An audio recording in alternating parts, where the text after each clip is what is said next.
a proteção de direitos humanos, ela existe. Por que que ela existe? Porque depois que foi feito Palermo, a ONU criou uma figura, digamos assim, dentro da Comissão de Direitos Humanos, que é o relator especial de tráfico de pessoas. E esse relator tem toda uma vocação de trazer a temática do tráfico a partir dos direitos humanos. Então, todos os relatórios anuais vêm nessa perspectiva. Olha, não adianta criminalizar só. A gente precisa criar proteção, né? A gente precisa criar políticas de proteção, políticas públicas nos estados para impedir que as pessoas sejam vulneráveis ao ponto de aceitar situações como essas, né? Eu acho que isso é o mais principal. Quer dizer, Sim. é um principal que não ia enxugar gelo, na verdade, Sim, né? exatamente. Você dá políticas públicas que dê condição Exatamente. econômica, social, né? Das pessoas viverem bem. Sim. Aí não precisa. Mas é a mesma discurso para a questão do trabalho forçado. É a mesma coisa, porque, na verdade, o tráfico de pessoas nada mais é do que uma modalidade de exploração. É uma forma de exploração das pessoas, de escravidão humana. A gente fala que o tráfico é a escravidão moderna, né? Por quê? Porque nada mais é do que utilizar uma pessoa como um objeto para gerar lucro. Isso. Né? E eu posso vender uma pessoa, muitas vezes, é melhor ainda, é mais lucrativo do que a arma e a droga. Sim. Porque a arma e a droga eu vendo uma vez só. As pessoas eu posso vender várias vezes. Revender. Exatamente. Então, é disso que a gente está falando, né? Inclusive, de exploração. A tipificação de tráfico humano, né? Teria, por exemplo, a venda de órgãos, traficar alguém para vender órgãos. Exato. As finalidades, né? Traficar alguém para exploração sexual, traficar alguém para exploração do trabalho, né? Análogo ao escravo. Sim. O protocolo de Palermo, ele diz assim, ele traz... a configuração do tráfico se dá por 3 grandes elementos, digamos assim.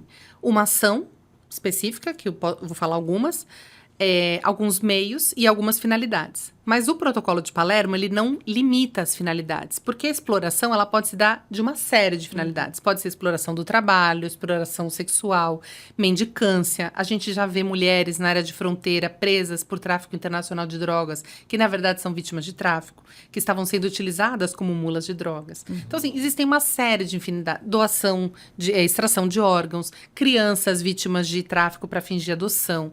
Então, assim, existe uma série. E mendicância, acho que eu já falei. Essas são as finalidades. A nossa legislação, as legislações penais, por uma questão de característica da legislação penal, ela precisa limitar o tipo penal. Então, o nosso país limitou algumas. Mas o protocolo de Palermo, que é essa normativa internacional, ela diz, no mínimo, tais formas de exploração. Os países podem ampliar isso em função das suas realidades internas, né?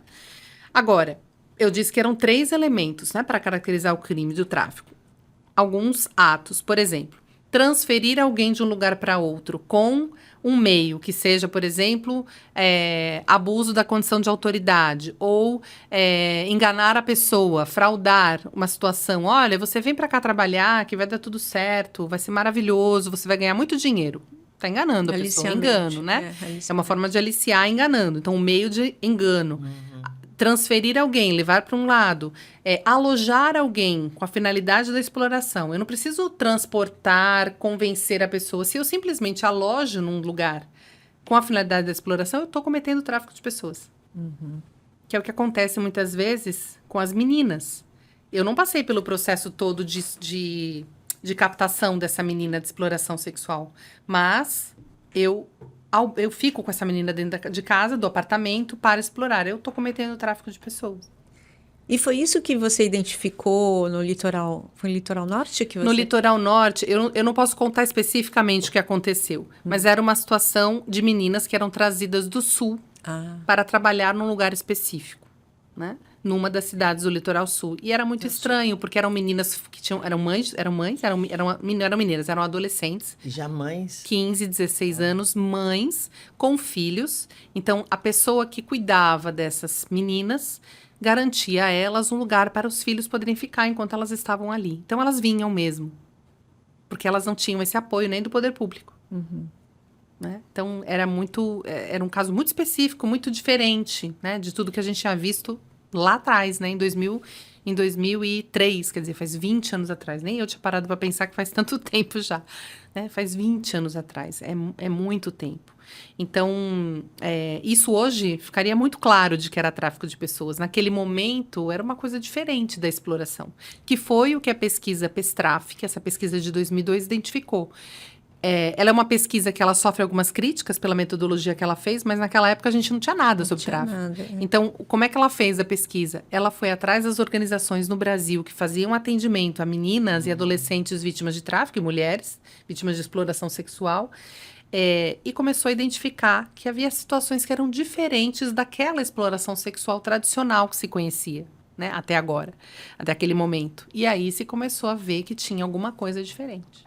Inclusive, o Brasil assina esse protocolo de Palermo em 2004, né? Exato. Ele começa em 2000, ele foi lançado...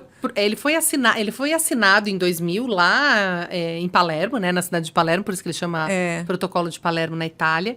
Só que o Brasil só internaliza, ele só faz o processo todo em 2004. Até que foi rápido, Eneida, porque tem documentos internacionais que são assinados e demoram anos para ratificar. Não, alguns até não ratificaram ainda. Porque você trabalhou em 2003, eu digo, não estava nem internalizado, né? Exatamente. Então era algo muito novo. Ratificam e não tem políticas públicas. Exato. Mas aí a gente pode cobrar, né? A vantagem de você internalizar é que o Estado se obriga, né? E você acha que existem políticas públicas de lá para cá? Existe. De 2004, isso que eu ia dizer, em 2004, quando se ratifica, né, ou se internaliza o protocolo de Palermo, já se começa a desenvolver uma política pública muito motivada, e aí a importância de falar da governança das organizações da sociedade civil. Como elas foram importantes nesse processo de dizer, a gente precisa fazer alguma coisa, não pode ficar assim. Então, as próprias organizações, elas ajudaram na mobilização da necessidade de construir uma política pública. E assim é que se faz uma consulta pública em 2004, 2005, se prepara um documento e se lança em 2006 a Política Nacional de Enfrentamento ao Tráfico, que era um documento muito amplo, muito genérico, mas que criava já um grupo para preparar um primeiro plano nacional. Sem plano, a gente não faz nada, né, em termos de política pública. Em 2008, se lança esse plano, depois de várias reuniões, eu participei da construção desse plano, foi muito interessante o processo. Foi a primeira vez que se colocou na internet a possibilidade das pessoas mandarem propostas.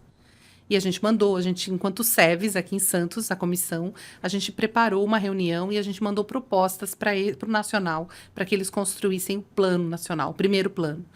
E assim foi, em 2008 sai o primeiro plano, esse plano começa a se desenvolver, se cria toda uma política em várias áreas, né, principalmente na prevenção, atenção e repressão ao tráfico. É claro que não é perfeito, teve milhões de falhas e tem até hoje, mas foi um avanço, né? E se criou, que eu acho que é o mais importante, pelo menos a nível de atenção às vítimas, paralelo, porque o Brasil fez uma opção naquele momento, que era dizer, quem vai atender essas vítimas são os serviços da assistência, do SUS, do SUAS, né? Do Sistema Único da Assistência. Então, os CRAS, os CREAS, principalmente os CREAS, que são os serviços que atendem alta complexidade, são os que vão fazer o atendimento. E aí se estrutura toda a rede para isso. Claro que com milhões de falhas, não funciona para uma série de coisas, mas essa é a proposta do Brasil. Mas, paralelo a isso, se cria, no âmbito da política do tráfico, alguns serviços, uma rede nacional de enfrentamento ao tráfico, onde se criam 3 tipos de serviços. 3 tipos de atores, não são serviços. Quer dizer, são, mas não são só serviços. O núcleo de enfrentamento ao tráfico de pessoas, que são espaços estaduais de articulação das políticas, da assistência, da saúde, da moradia, da justiça, do Ministério Público, né? Em São Paulo, nós temos um núcleo, por exemplo, né? Houve muitos núcleos já, alguns fecharam em algum período recente. Agora está se voltando a construir essa rede, né? Mas os núcleos têm essa função, eles são estaduais. Depois se criaram os postos humanizados de atendimento ao migrante, porque o que se verificava é que chegava no aeroporto de Guarulhos, chegavam mulheres em situação de vulnerabilidade extrema. E aí se começou a identificar, se chamou uma ONG, teve uma experiência piloto em Guarulhos, a Asbrad, que é uma organização pioneira nessa questão, desenvolveu um projeto piloto, que foi o Posto Humanizado de Atendimento ao Migrante, e ali se começaram a identificar situações de mulheres deportadas de tráfico de pessoas. E aí se começa a articular, foi o que eu fiz lá na Espanha, depois que eu terminei a dissertação, eu fui para a Espanha pensar como a gente poderia articular com a rede do Brasil. A gente precisava pensar, uma mulher que fosse identificada lá e que estivesse voltando, ela precisava ser atendida por esse serviço que está aqui no aeroporto. E aí a gente começou a construir essas questões todas. Então, os postos foram criados em aeroportos. Eu tive a possibilidade de fazer um trabalho nos postos que não são do aeroporto, mas que são do Amazonas, nos portos fluviais, porque o Amazonas ele é todo de rios. E é uma loucura, né? É uma complexidade, assim, se a gente acha que um aeroporto é uma coisa difícil, um porto fluvial é algo estratosfericamente mais complexo, né? Então, a Amazonas tem essa complexidade toda dos portos fluviais e dos portos rodoviários. Nas rodoviárias mesmo, né? Então, no aeroporto, na rodoviária de Manaus, a gente tem, por exemplo, um posto humanizado dentro da rodoviária. Por quê? Porque também o trajeto de ônibus, de pessoas que vêm, que cruzam, inclusive fronteiras, são enormes, né? Nossa. Olha, fala, termina. Não, e aí, a outro ator, né, dessa rede que se criou são as comissões... os comitês regionais, que são espaços de articulação, que compõem todos os atores públicos, privados, as organizações, os sindicatos, né? Quem quiser fazer parte desses comitês, para, de alguma maneira, articular na necessidade, por exemplo, do atendimento de uma vítima, né? Os serviços têm que estar ali. Então, é uma rede que, de alguma maneira, auxilia na composição de atendimento ou de resolução de alguma situação de tráfico. Funciona? Já funcionou melhor. Eu diria que de 2016 até 2018, 2022, houve um desmantelamento dessa política mesmo. Não sou eu que estou dizendo, é só olhar os dados, né? Não há questão de interesse político nenhum de falar isso, mas é verdade, né? A gente vê os dados. E agora está se voltando a reconstruir essa política, a todo o interesse de reformular e de criar novos postos e novos núcleos nos espaços que mais têm demanda de imigrantes, né? Sem contar, desculpa, só fazer uma outra observação, sem contar que a nossa característica migratória no Brasil mudou de 2000 para cá. A gente tem hoje um fluxo de imigrantes que chegam no Brasil maior do que era em 2000 e 2003. A gente tem haitianos, a gente tem afegãos, a gente tem bengales, a gente tem agora, né, os afegãos que chegaram, inclusive aqui próximo, em Praia Grande, que foram trazidos do aeroporto. A gente tem os sírios, né? Então, todas essas demandas aí internacionais, elas acabam... Venezuelanos, como é que eu esqueci deles? Os venezuelanos, né? Então, essas demandas, elas chegaram no Brasil, estão postas, né? Então, esses serviços também atendem essas pessoas que também são vítimas por estarem mais vulneráveis ainda às situações de tráfico, né? Então, as vulnerabilidades, elas vão se somando, né? Isso, a migração, por exemplo, a migração vulnerável é um elemento de vulnerabilidade também, que coloca...